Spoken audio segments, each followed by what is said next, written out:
Hello students इस video में हम एग्जाम्पल्स ऑफ किरचॉफ्स लॉ पढ़ेंगे। अच्छा, जैसे ही हम किरचॉफ्स लॉ का नाम आता है दिमाग में तो बिल्कुल डर जाते हैं, हमारी धड़कनें बढ़ जाती हैं।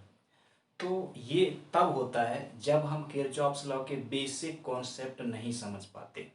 यदि आप बेसिक कॉन्सेप्ट समझ गए होंगे तो हम बहुत अच्छे से इनके एग्जाम्पल्स, इनके न्यूमेरिकल्स कर सकते हैं। तो कोई बात नहीं, अगर आप बेसिक कॉन्सेप्ट अभी नहीं समझे हैं तो आप इसके पहले वाले प्रीवियस वीडियो में जाएं, किरचॉफ्स लॉ, उसमें आप अच्छे से समझ जाएंगे। और उसको अभी आप नहीं देखेंगे तो चलो उसको देखो।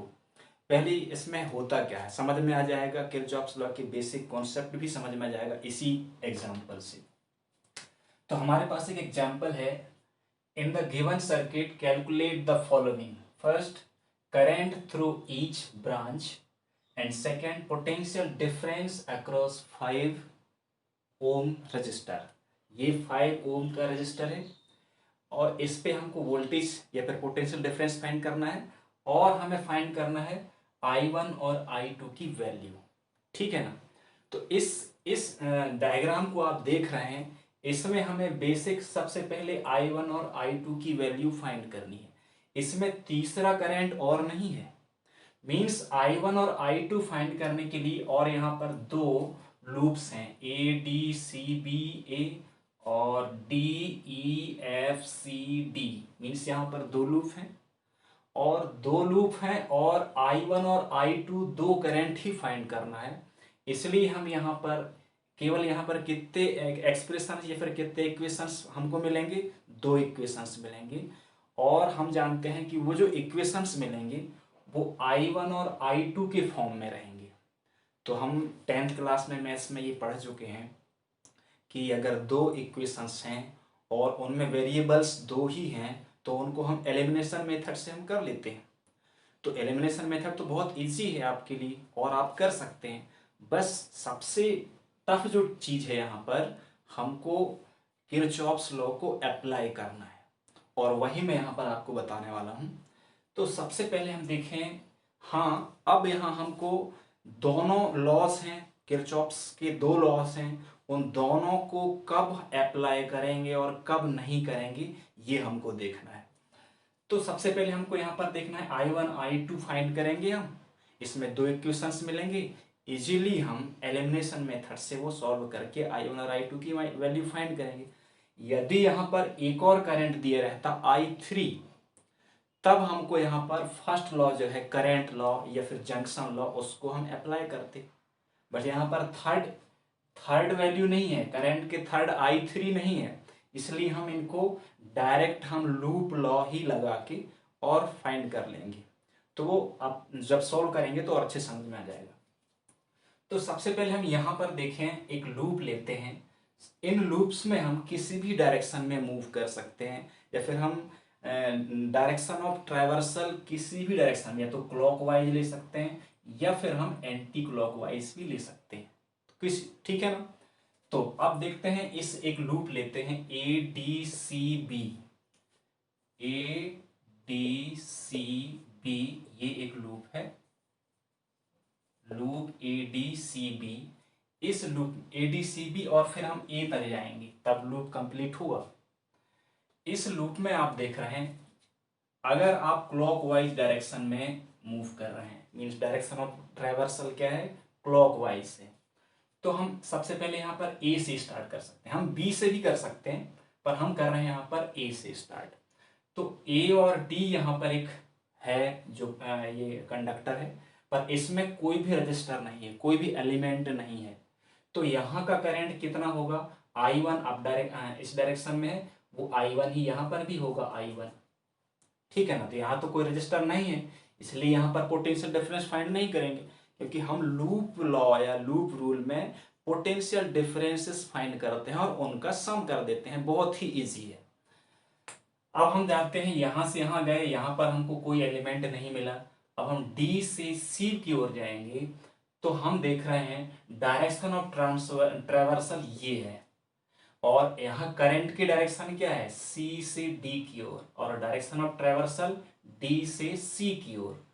तो ये तो हम अपोजिट डायरेक्शन में जा रहे हैं। तो जब हम अपोजिट डायरेक्शन में जाते हैं तो यहां हम देख रहे हैं इस ये जो रजिस्टर है वहां हम साइन क्या लेते हैं उसको देखेंगे हम। तो उससे पहले हमारे पास ये हमें एक सेल मिल रहा है इससे पहले, तो सेल का हम देख रहे हैं potential difference between two terminals क्या हो जाएगा, वो हो जाएगा, ये लिखा हुआ है 1.5 इसका इलेक्ट्रोमोटिव फोर्स होता है एक्चुअली, जहां भी आप सेल में देखेंगे कि इतना वोल्ट है मीन्स वो इलेक्ट्रोमोटिव फोर्स ही है। अब इसकी डायरेक्शन हम क्या ले रहे हैं, इसकी डायरेक्शन हम क्या लेते हैं, जब हम ये ऊपर वाला पॉजिटिव टर्मिनल है वो, ठीक है ना, और ये नेगेटिव टर्मिनल है, तो पॉजिटिव से नेगेटिव में जाते हैं, जहां पर जाते हैं उसी का साइन लेते हैं। हम नेगेटिव में जा रहे हैं तो यहाँ पर माइनस होगा। अब हम यहां पर आ जाएं ये इस पे, तो करंट अगर यहाँ करंट यहाँ I2 फ्लो हो रहा है तो यहां पर भी I2 फ्लो होगा, क्योंकि किसी एक ब्रांच में करंट एक ही फ्लो होता है, चेंज नहीं होता है, चाहे उसमें जितने भी एलिमेंट्स हम कनेक्ट कर लेते हैं। तो यहां आए तो यहां पर भी करंट अपवर्ड डायरेक्शन में यहां पर फ्लो हो रहा है और वो I2 ही हो रहा है, I2। अब यहाँ का पोटेंशियल डिफरेंस क्या हो जाएगा, यहाँ 1 है रेजिस्टेंस और करंट क्या है I2। अब इसका साइन क्या होगा, तो हम देख रहे हैं करंट अपवर्ड डायरेक्शन में है, हम अपोजिट डायरेक्शन में आ रहे हैं करंट की, तो यहाँ पर जब हम अपोजिट डायरेक्शन में जाते हैं तो नेगेटिव लेते हैं, ये क्या लेते हैं हम इसको नेगेटिव लेते हैं, नेगेटिव या पॉजिटिव, नेगेटिव नहीं पॉजिटिव लेते हैं, सॉरी मैं भी कंफ्यूज हो गया था, पॉजिटिव लेते हैं। पॉजिटिव क्यों लेते हैं इससे पहले भी मैंने बता दिया था कि जब हम करंट कहां से कहां फ्लो हो रहा है, इसके ये वाले टर्मिनल से इस टर्मिनल में हो रहा है, तो हम देख रहे हैं कि यहाँ का पोटेंशियल इस एंड का पोटेंशियल ज्यादा होगा और इधर का कम होगा, तभी current high potential low potential की ओर करंट फ्लो होता है हमेशा। तो करंट इससे इधर फ्लो हो रहा है मीन्स यहाँ का हाई पोटेंशियल हो रहा है, तो यहाँ के और यहाँ का पोटेंशियल डिफरेंस फाइंड करेंगे तो हम हाई पोटेंशियल की ओर जा रहे हैं, तो हमें जो डिफरेंस मिलेगा वो पॉजिटिव मिलेगा, इसलिए हम यहाँ पर क्या लेते हैं, इसको लेते हैं हम पॉजिटिव। तो ये क्या हुआ 1 इंटू I2। अब यहां से आए हम यहां जा रहे हैं और इधर आ रहे हैं, इसमें देखना इसमें करंट क्या फ्लो हो रहा है यहाँ पर I1, तो ये तो एक ही ब्रांच है इसलिए इसमें भी करंट क्या फ्लो होगा I1 ही फ्लो होगा। तो इस रजिस्टर के दो एंड्स हैं उसके बीच का पोटेंशियल डिफरेंस क्या होगा, वो पोटेंशियल डिफरेंस होगा, रेजिस्टेंस यहाँ का 2 है और करंट यहाँ फ्लो हो रहा है I1, तो ये potential difference, resistance into current equal potential difference. अब हम यहाँ पर देख रहे हैं कि हम जा रहे हैं करंट भी अपवर्ड डायरेक्शन में फ्लो हो रहा है यहाँ पर, और यहाँ का डायरेक्शन ऑफ ट्रेवर्सल भी अपवर्ड ही है, मतलब सेम है। जब सेम होते हैं तो हम यहाँ पर क्या लेते हैं नेगेटिव। अब नेगेटिव क्यों लेते हैं ये थोड़ा सा और समझ लो, क्योंकि हाँ, तो अब करंट इधर से इधर फ्लो हो रहा है, ठीक है ना, कहाँ से कहाँ फ्लो हो रहा है, ये यहाँ से यहाँ, हाई पोटेंशियल से लो पोटेंशियल की ओर ही फ्लो होता है करंट, इतना याद रखना है हमको। तो अगर हम इन दोनों एंड्स के बीच का पोटेंशियल डिफरेंस फाइंड करें तो यहाँ लो है, मतलब यहाँ हम लो को नेगेटिव मानते हैं, तो इस रजिस्टर के लिए यहाँ पर नेगेटिव पोटेंशियल होगा और यहाँ पर पॉजिटिव, तो हम हाई से लो पर जाते हैं तो पोटेंशियल डिफरेंस हमारा नेगेटिव आएगा, और इसलिए हम सेम डायरेक्शन में जाते हैं करंट के तो हम लेते हैं नेगेटिव, तो ये हुआ नेगेटिव। अब आ जाओ ये सेल पर, सेल का पोटेंशियल या इलेक्ट्रोमोटिव फोर्स है 2, तो हम डायरेक्ट 2 ही लेंगे, यहाँ पर कोई I और R की वैल्यू नहीं लेंगे हम। इसमें हम देख रहे हैं नेगेटिव से पॉजिटिव की ओर जा रहे हैं, तो यहाँ हाई पोटेंशियल है तो जिस पर जाते हैं उसी का साइन लेते हैं, तो पॉजिटिव पे जाते हैं तो पॉजिटिव का ही साइन ले रहे हैं हम यहाँ पर। अब इन सब का सम कितना हो रहा है 0, तो ये है लूप लॉ किरचॉफ्स का, ये हुआ। इसको हम और क्या कर सकते हैं, इसको हम ये कर सकते हैं कि ये I1 है, इसको I1 को फर्स्ट रख लेते हैं 2I1, और उसके बाद I2 वाले को प्लस यहाँ हो जाएगा I2, ठीक है, 1 इंटू I2 इक्वल I2। अब एक ये है वैल्यू और एक ये, तो ये दोनों इनको जब इनको ऐड करेंगे तो क्या मिलेगा हमको, यहाँ पर मिलेगा, जैसे हम यहाँ पर देख लेते हैं, अगर आपको समझ में नहीं आता है तो 2 - 1.5 अलग से ले लो और यहाँ पर ऐसा, अब इसको सब्ट्रैक्ट करोगे, 2 से पॉजिटिव है तो उससे ही सब्ट्रैक्ट करोगे इसको, तो ये कितना होगा यहाँ पर 10 मीन्स 10 में 5 जाएगा तो कितना मिलेगा 5। अब यहाँ पर कितना हो गया 1, कैरी यहाँ पर लिए 1 तो यहाँ 1 बच गया।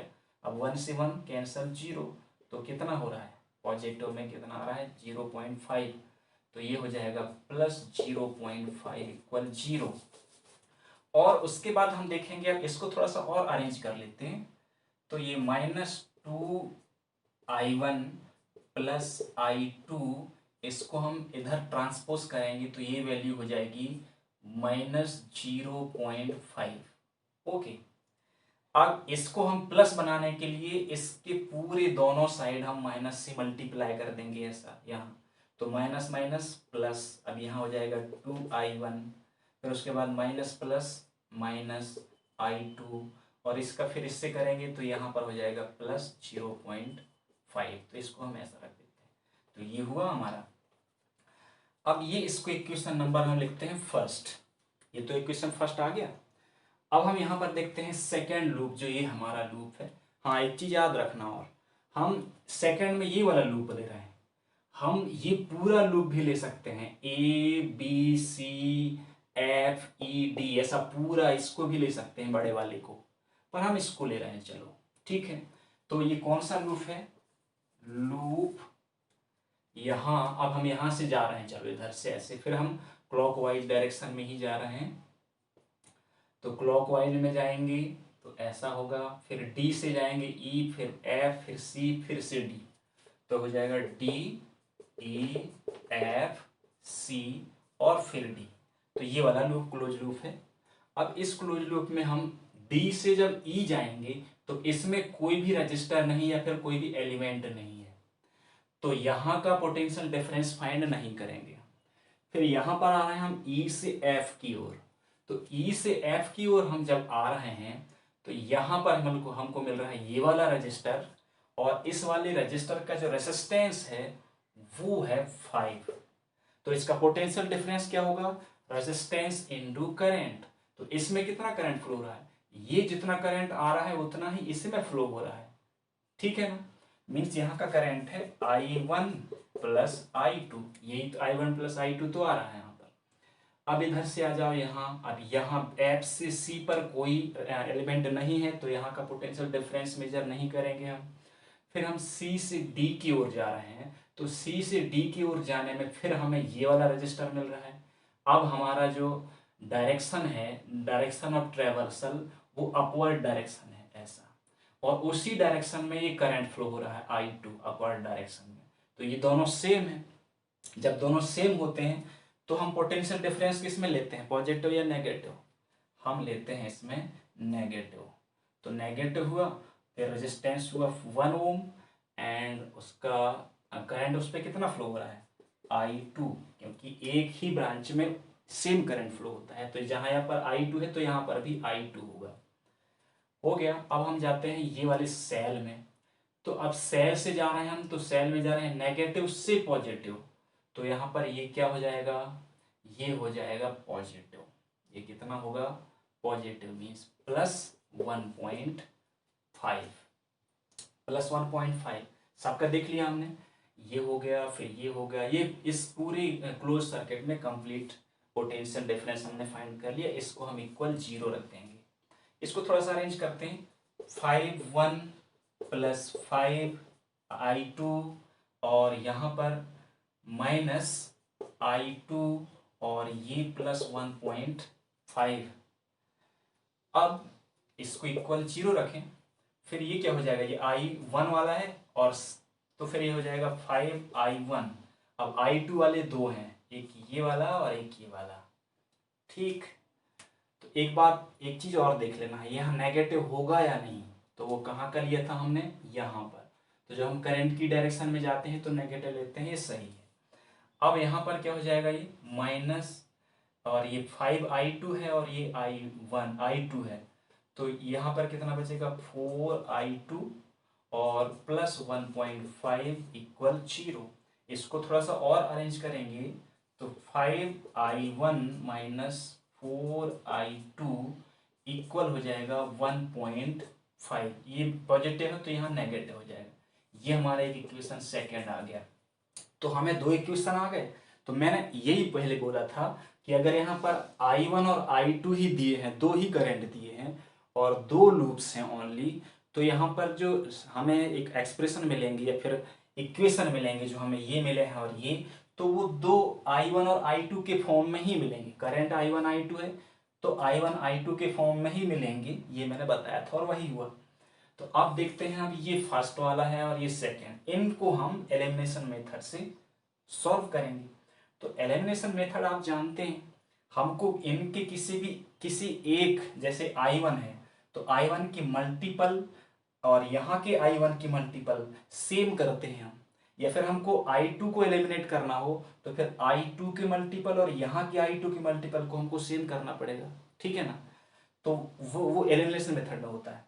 अब हम मानते हैं कि हम I1 को एलिमिनेट करना है हमको दोनों इक्वेशंस में से, तो हमको फिर क्या करना पड़ेगा, जैसे ये सेम नहीं है अभी, तो सेम नहीं है तो I1 को एलिमिनेट करना है, तो यहाँ पर जो I1 का मल्टीपल है उसको हम इस सेकेंड इक्वेशन में मल्टीप्लाई कर देंगे। और फिर अब यहाँ जो I1 का मल्टीपल है 5, उसको हम यहाँ पूरे इक्वेशन में मल्टीप्लाई कर देंगे। तो सबसे पहले हम इसको देखते हैं। तो यहाँ पर हम इक्वेशन फर्स्ट लेते हैं, इनटू उसमें क्या करते हैं हम 5, क्योंकि यहाँ का I1 का 5 है multiple.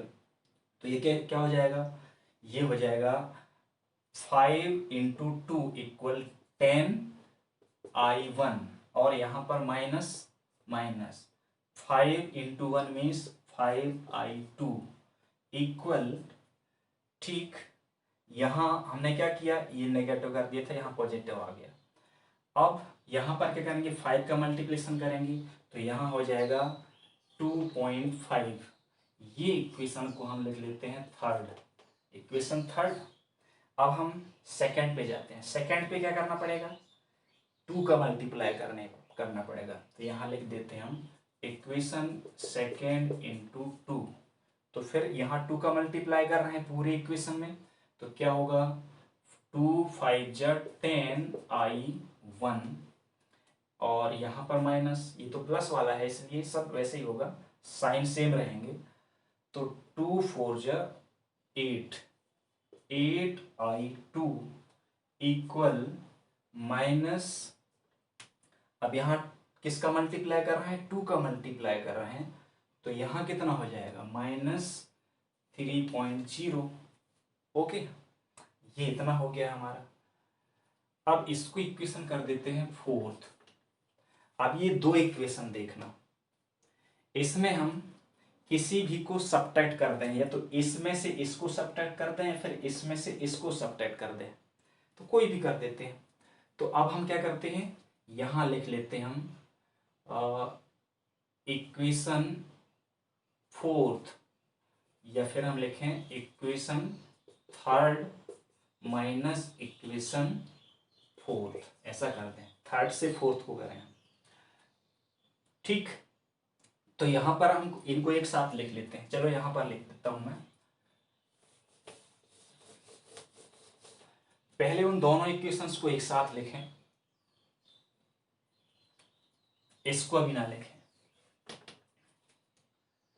10I1 minus 5I2 equal 2.5, ये है थर्ड इक्वेशन। और फोर्थ है हमारा 10I1 माइनस 8I2 इक्वल -3.0, ये इक्वेशन फोर्थ है, ठीक। अब यहां हम क्या करते हैं, सब्ट्रैक्ट करते हैं हम, ठीक है। तो सब्ट्रैक्ट जब हम करेंगे तो इस नीचे वाला इक्वेशन है उसके साइन चेंज होंगे। तो यहाँ क्या माइनस, तो यहाँ पर क्या हो जाएगा प्लस, यहाँ माइनस है तो प्लस, यहाँ प्लस है तो यहाँ माइनस, साइन चेंज हो जाएंगे, तो ये पूरा कैंसिल हो जाएगा। अब देख रहे हैं आप, ये पॉजिटिव बन गया और ये नेगेटिव है, तो इनका क्या हो जाएगा, इनका सब्ट्रैक्शन होगा। तो 8 में से 5 होगा तो कितना 3I2, और इधर क्या बन जाएगा, इधर देखो ये भी प्लस हो गया और ये ऊपर वाला तो प्लस है ही, तो कितना हो जाएगा यहाँ पर 5.5, ठीक है 5.5, और पॉजिटिव में है। अब देखते हैं हम I2 की वैल्यू कितनी हो जाएगी, 5.5/3, 5.5/3। तो अब यहां से I2 की वैल्यू हो रही है, कितना होगा, पॉइंट में जाएगा तो कितना हो सकता है, या फिर हम इसको ऐसा कर सकते हैं ना, 555/3 इंटू ऐसा। अब इसको हम कट करें तो 5 से, तो 5 2 × 10, 5 1 5 1, ओके। और अब क्या हो गया, ये 11/6, I2 इक्वल 11/6 एम्पियर। तो ये तो पॉजिटिव में है, तो हमने एक की वैल्यू तो फाइंड कर ली, ठीक है।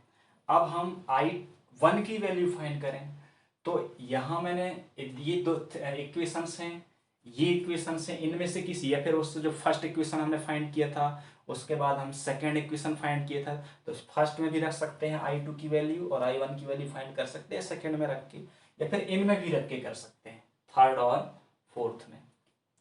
तो किस में रख दें, इनमें रख देते हैं, क्योंकि उसको तो हमने मिटा दिया। अब हम रख देते हैं, ये है, ये इसमें रख दें या फिर इसमें रख दें। तो यहां पर लिखेंगे on putting the value of I2 in equation 4 रखें। अब ये है, या फिर यहां पर ऊपर है, ये है, तो इसको हम लिखें 10I1 माइनस 8, I2 की वैल्यू 11/6 और फिर इक्वल -3.0। चलो मैं यहां भी इसको मिटा देता हूं, ये हुआ। फिर यहां 10I1 माइनस 2 3 × 6, 2 4 × 8। अब यहाँ क्या होगा, 44/3 इक्वल 3 -3।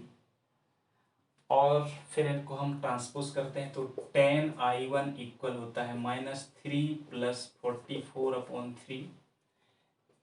इसको सॉल्व करेंगे तो क्या होगा, ये 3 3 × 9 -9 प्लस 44/3, ये 10I1 के इक्वल है। और क्या मिल रहा है हमको, 44 में 9 सब्ट्रैक्ट करेंगे तो क्या होगा, 44 में 4 गया तो यहाँ पर 5 बचा, 35/3 10I1, ठीक। अब यहाँ कर देते हैं, या फिर I1 क्या होगा, 35/3 इंटू 10, क्या होगा, I1 इक्वल 5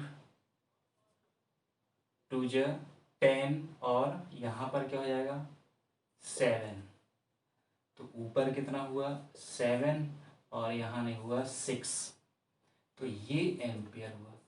तो करंट I1 और I2 की वैल्यू तो हमको मिल गई। पोटेंशियल डिफरेंस फाइंड करेंगे अब हम, तो पोटेंशियल डिफरेंस किस में, इस पे।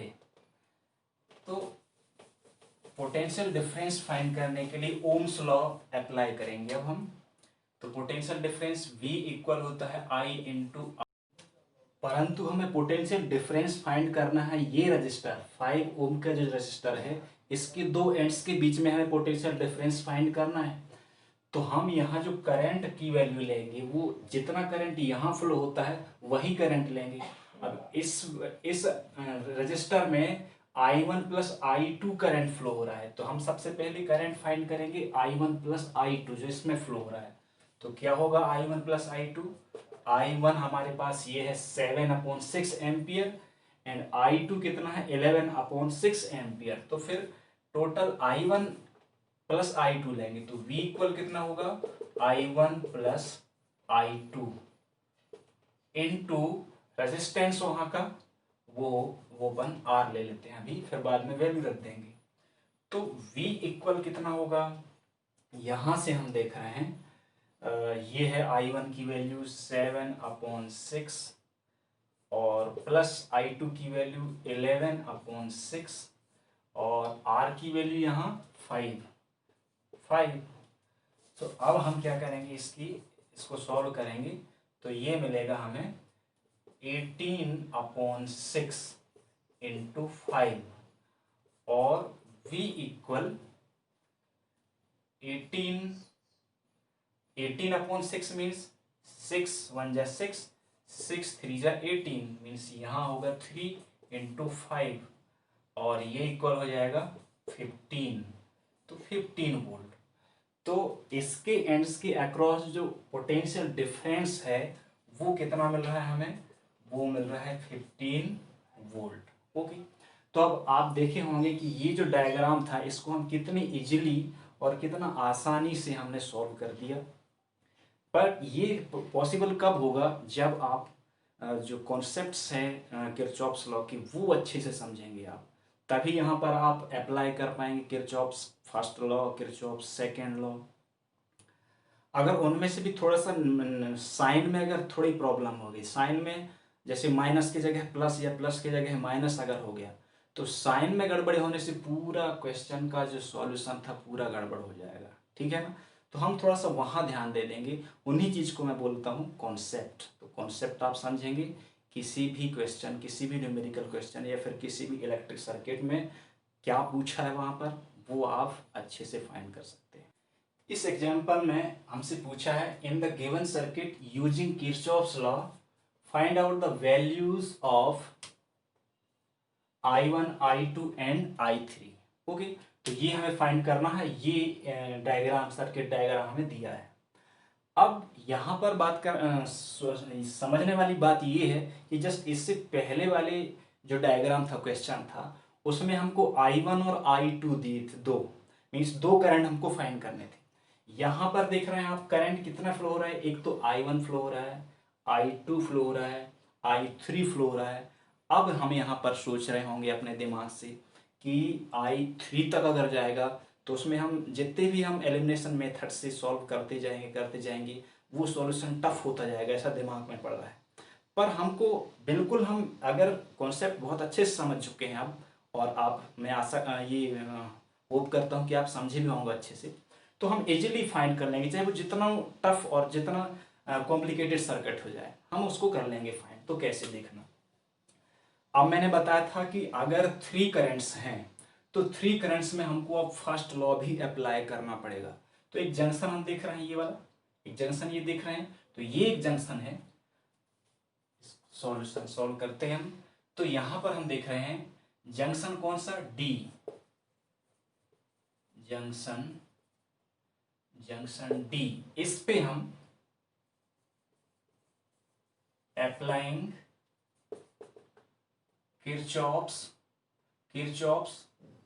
Current law, Kirchhoff's current law apply करेंगे यहां पर हम। तो क्या होगा, ये करंट आ रहा है यहां से, फिर ये करंट यहां भी जाएगा तो यहाँ I1 होगा, फिर ये नीचे जा रहा है मतलब यहाँ पर भी यहाँ क्या होगा, I3 होगा। ये इधर से ऊपर जा रहा है तो इस आर्म में भी यही करंट फ्लो होगा क्योंकि ये सीरीज में है। तो आप देख रहे हैं इस पॉइंट पे एक करंट ये आ रहा है, दूसरा करंट ये आ रहा है, तो दो करंट्स तो यहाँ पर आ रहे हैं। तो दो करंट्स आ रहे हैं तो जो आने वाले करंट्स का सम होता है वहां से उस पॉइंट से जाने वाले करंट्स का सम होता है, हम ये फर्स्ट लॉ से जानते हैं। तो आने वाले करंट्स दो हैं मीन्स यहाँ पर क्या हो जाएगा, I1 प्लस I2 इक्वल कितना हो जाएगा, I3। यहाँ से जाने वाला सिर्फ एक ही है, तो ये हो गया इक्वेशन। हम क्या करें, फर्स्ट कर दें इसको। ठीक है, अब हम लूप लॉ अप्लाई करते हैं। तो हम इस लूप पे जाते हैं। तो कौन सा लूप है, लूप ए डी, क्योंकि ये जो हमने ये बनाया है ना, इसको हम क्लॉकवाइज बनाना है तो इसी से जाएंगे हम। तो उसी ऑर्डर में हम लेते हैं। तो ए, फिर डी, फिर उसके बाद सी, बी, ए, ये है कंप्लीट ए, ये पूरा कंप्लीट लूप है। इसमें हम जा रहे हैं तो ए से जा रहे हैं। अगर हम ए से जाना है हमको, तो डायरेक्शन ऑफ ट्रेवर्सल क्या है, ए टू डी। तो करंट I1 फ्लो हो रहा है, पर यहाँ पर कोई एलिमेंट नहीं है या फिर कोई रजिस्टर या फिर कोई यहाँ पर सेल नहीं है, तो इसका पोटेंशियल डिफरेंस फाइंड नहीं करेंगे हम। अब डी से सी पर जाएंगे तो सबसे पहले हमको ये मिल रहा है, और यहाँ पर हम देख रहे हैं तो इसके दोनों एंड्स के बीच का पोटेंशियल डिफरेंस कितना होगा, तो वो कितना होगा, वहाँ का करंट कितना है, वो I3 है और रेजिस्टेंस कितना है 2 ओम है। तो ये हो जाएगा 2 इंटू I3। अब हम करंट की ही डायरेक्शन में जा रहे हैं, तो जब हम करंट की डायरेक्शन में जाते हैं तो क्या लेते हैं, पोटेंशियल डिफरेंस को हम नेगेटिव में लेते हैं। फिर से आप ध्यान रखना है, ये बात हर बार ध्यान रखना है कि हम किस डायरेक्शन में जाते हैं और तब हम पॉजिटिव लेते हैं या नेगेटिव। तो सेम डायरेक्शन में जाएंगे तो नेगेटिव लेंगे, तो सेम डायरेक्शन में जाएंगे तो नेगेटिव ले लिया, ठीक है ना। ठीक, अब हम क्या करें, अब उसके बाद नीचे आए, फिर यहाँ से इधर जाएं, तो इसमें तो कोई एलिमेंट नहीं है, तो यहाँ का पोटेंशियल डिफरेंस फाइंड नहीं करेंगे हम। अब यहाँ B से हम A की ओर जाएंगे, तो B से A की ओर जाने पर हमको सबसे पहले ये सेल पड़ता है, और इस सेल के नेगेटिव टर्मिनल ये है और ऊपर का पॉजिटिव टर्मिनल है, तो हम नेगेटिव से पॉजिटिव पर जाते हैं, तो जिस पर जाते हैं उसी का साइन लेते हैं, तो ये हो जाएगा प्लस, और यहाँ का जो इलेक्ट्रोमोटिव फोर्स है वो 12 है। ठीक, अब उसके जाने के बाद यहाँ हम देख रहे हैं इस पे करंट फ्लो हो रहा है I1, यहाँ से फ्लो हो रहा है वो I1। जब हम इस रजिस्टर पे जाएंगे B से A की ओर, तो यहाँ पर इसका potential difference between two ends क्या होगा इस रजिस्टर का, इसका रेजिस्टेंस है 5, तो ये होगा 5, और उस पर करंट कितना फ्लो हो रहा है I1, तो ये लिख देते हैं हम I1। अब इसका साइन क्या लेंगे हम करंट की ही डायरेक्शन में जा रहे हैं, ये देख रहे हैं हम करंट ऊपर, तो हम भी ऊपर की ओर जा रहे हैं, तो यहाँ पर हम क्या लेंगे, अगर सेम डायरेक्शन होता है तो हम नेगेटिव लेते हैं, तो ये नेगेटिव हो जाएगा। अब ये पूरा हो गया, इसका तीनों का हो गया। अब इसको हम क्या कर दें, इक्वल 0 कर देते हैं। यहां से आप देख रहे हैं ये I3 है। अब हम यहाँ पर I3 को पहले ही एलिमिनेट करते हैं, जिससे हम जो इक्वेशंस फाइंड करेंगे बाद में वो I1 और I2 के फॉर्म में ही रहें, जिससे हम उनको इजीली सॉल्व कर सकें। तो हमारे पास I3 की वैल्यू ये है, अगर हम इसकी वैल्यू को यहाँ अभी से ही पुट कर देते हैं तो काम बन जाएगा। तो देखते हैं, -2 I3 की वैल्यू I1 प्लस I2 और फिर प्लस, और इसको पहले ले आते हैं, तो ये होगा -5I1 और इसको बाद में रख देते हैं 12 इक्वल 0। और क्या हो जाएगा, इस पे हम और देखते हैं, तो ये हुआ -2I1 -2I2 -5I1 plus 12 equal 0। अब ये I2 ये है और I1 के दो हैं और ये दोनों नेगेटिव है, तो ये कितना है 5 और 2 7 -7I1 और -2I2, और अब हम इसको ट्रांसपोज कर देते हैं, तो ये क्या मिलेगा हमें -12। अब इधर भी दोनों जगह माइनस है और यहाँ माइनस, तो इन दोनों माइनस को हम कॉमन लेके फिर इससे कैंसिल कर देंगे, तो यहाँ क्या बन जाएगा 7I1 प्लस 2I2, तो ये इक्वेशन इक्वल कितना हुआ 12, क्योंकि ये यहाँ से कैंसिल हो गया। अब इस इक्वेशन को हम क्या लेते हैं, सेकेंड इक्वेशन। ठीक, अब हम ये वाले लूप में जाते हैं, तो लूप कौन सा ले रहे हैं हम यहाँ, लूप हम ऐसे जा रहे हैं, ये हमने क्योंकि पहले से ही सिंबल बना दिया है, तो DEFCD, DEFC और D, इस डायरेक्शन में हम जाएंगे। तो यहाँ पर सबसे पहले हम इसमें देखें, इसमें तो कोई एलिमेंट नहीं है, रजिस्टर या फिर कोई सेल नहीं है, तो इसका पोटेंशियल हम फाइंड नहीं करेंगे, हम इसका पोटेंशियल फाइंड करेंगे। इधर आ रहे हैं तो इसका पोटेंशियल फाइंड करेंगे, तो इसका पोटेंशियल क्या है, इसमें कोई वैल्यू है जो मैं यहाँ पर लिखा नहीं हूँ, तो उसको मैं लिख देता हूँ, वो है 3 ओम। ठीक, अब हम जाते हैं इस पे, तो इसका होगा पोटेंशियल डिफरेंस 3 और करंट कितना फ्लो हो रहा है I2। अब इसका साइन क्या होगा 3I2, इसका साइन क्या होगा, हमारा जो डायरेक्शन ऑफ ट्रेवर्सल है वो नीचे है E से F की ओर, और करंट की डायरेक्शन अपोजिट है, तो जब दोनों अपोजिट होते हैं, करंट की डायरेक्शन और डायरेक्शन ऑफ ट्रेवर्सल अपोजिट होते हैं, तो पोटेंशियल डिफरेंस को हम पॉजिटिव में लेते हैं, ठीक है ना। अब यहाँ आए तो यहाँ पर इसका इलेक्ट्रोमोटिव फोर्स कितना है, 6 है, तो हम यहाँ पर 6 लेंगे। हम जा कहाँ रहे हैं, पॉजिटिव इलेक्ट्रोड से नेगेटिव इलेक्ट्रोड की ओर जा रहे हैं, तो ये हो जाएगा नेगेटिव। अब फिर यहाँ आए, फिर सी, यहाँ कोई नहीं है तो यहाँ नहीं फाइंड करेंगे हम। सी से डी जब जाएंगे तो यहाँ हमें एक रजिस्टर मिलता है और इसका जो रेजिस्टेंस है वो 2 है और करंट है यहाँ पर I3।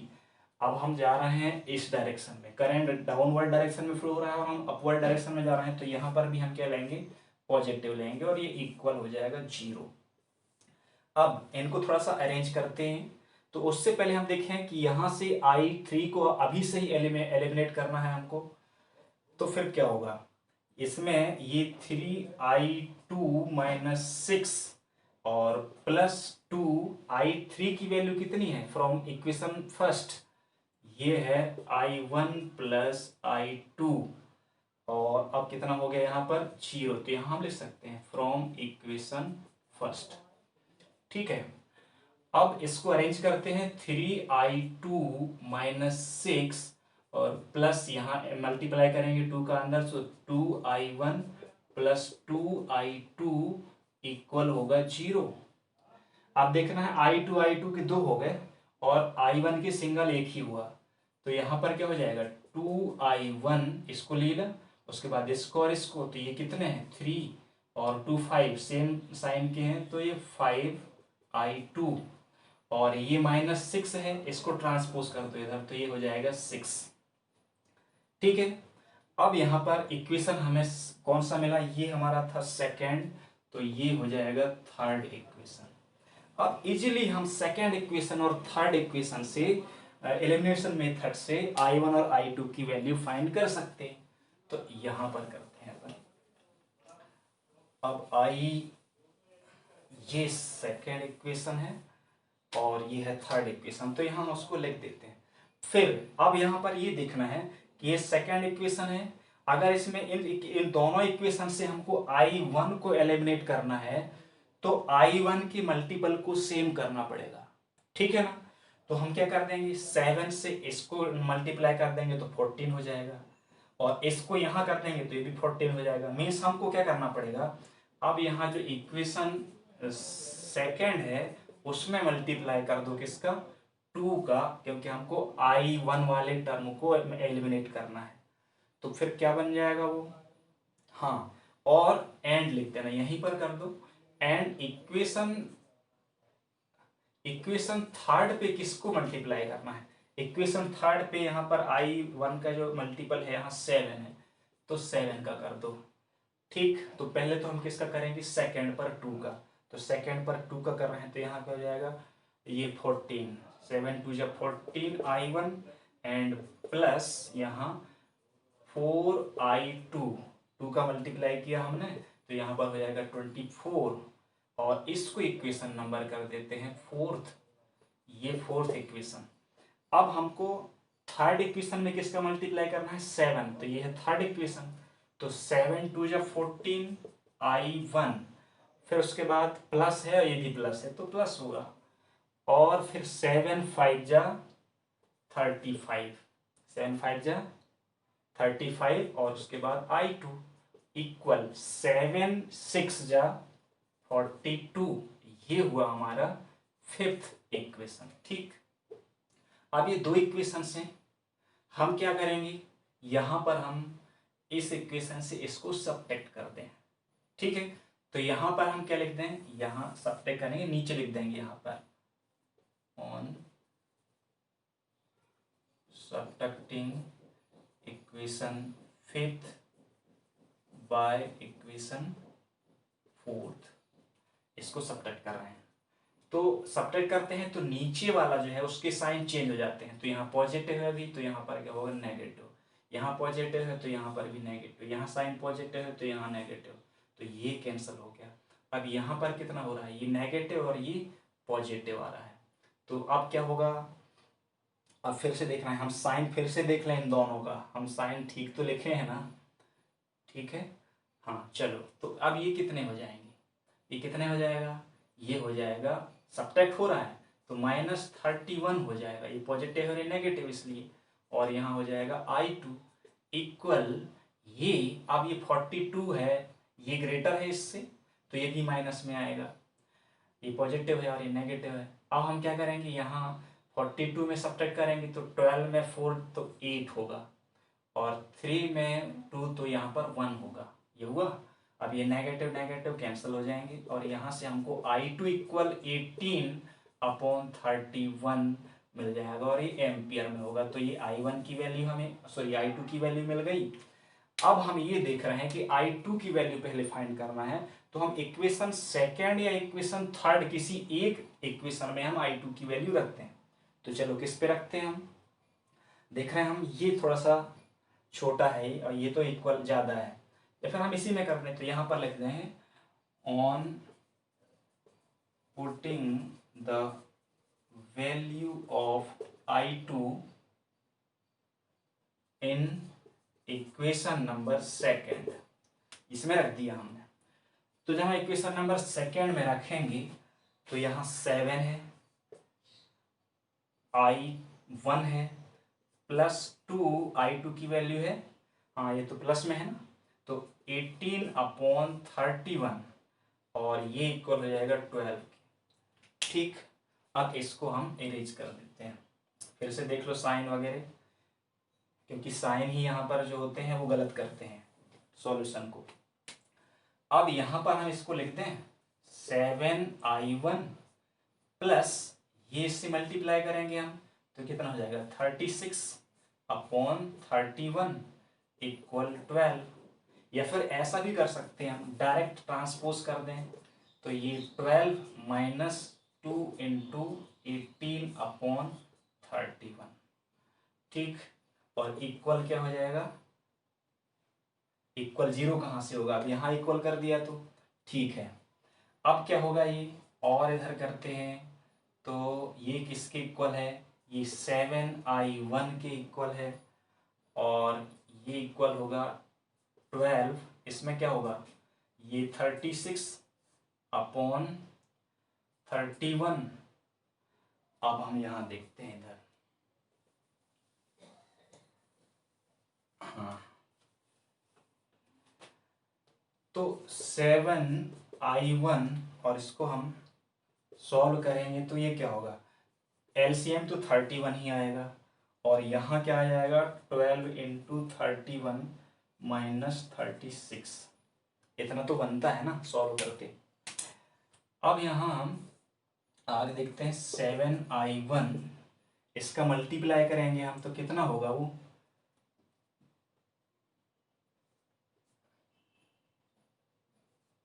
इतना, और -36/31।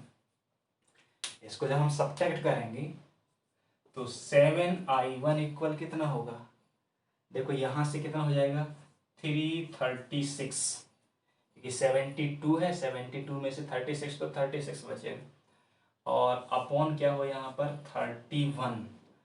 अब हमें I1 की वैल्यू फाइंड करनी है, 336/31 इंटू ये है 7। ठीक, अब क्या होगा, यहाँ से कुछ डिवाइड हो रहा है क्या, 7 × 1 = 7, 7 × 4 = 28, ठीक है ना, और यहाँ कितना बचा 5, ये 56 हो गया। अब 56 में 56 को 7 से फिर डिवाइड करेंगे तो क्या होगा 8, तो यहाँ हुआ हमारा I1 ऊपर 48 और नीचे 31। ओके, अब ये I1 की वैल्यू हो गई हमारी, और I2 की वैल्यू क्या है, ये है, दोनों पॉजिटिव हैं। अब हम इजीली I3 की वैल्यू फाइंड कर सकते हैं, किस इक्वेशन में वैल्यू रख के, जो फर्स्ट इक्वेशन था हमारा, वो फर्स्ट इक्वेशन क्या था, वो फर्स्ट इक्वेशन था I1 + I2 = I3। तो I1 की वैल्यू क्या है 18/31 प्लस I2 की वैल्यू 48 48/31 इक्वल I3। तो इसको हम सम करेंगे तो 31 मीन्स क्या होगा 66 इक्वल I3, या फिर I3 को यहां कर दो, I3 इक्वल। तो हमने क्या कर लिया, I1 की वैल्यू फाइंड कर ली हमने 48/31 एम्पियर, I2 की वैल्यू फाइंड कर ली हमने 18/31 एम्पियर, एंड I3 की वैल्यू फाइंड कर ली हमने 66/31 एम्पियर। तो अब आप इस ये जो एग्जाम्पल है इससे ऐसा लगा होगा आपको कि यार ये तो बहुत इजी है, ठीक है ना, ऐसा सॉल्व करना इजी है। बट हम सबसे पहले कॉन्सेप्ट को अच्छे से समझें। अगर हम यहाँ पर माइनस प्लस में अगर थोड़ी सी भी गलती कर देंगे कॉन्सेप्ट समझने में, वो जो किरचॉफ्स लॉ है उसको सेकंड लॉ को अप्लाई करने में, तो पूरा क्वेश्चन गलत हो जाएगा, पूरा सोल्यूशन गलत हो जाएगा, ठीक है ना।